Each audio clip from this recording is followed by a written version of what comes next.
मी job सोडला. मी job सोडून business करायचा डिसिजन घेतलाय.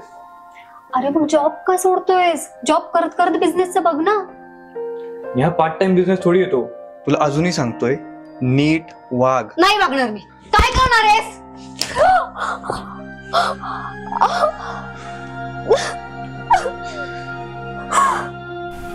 मला घटस्फोट हवाय.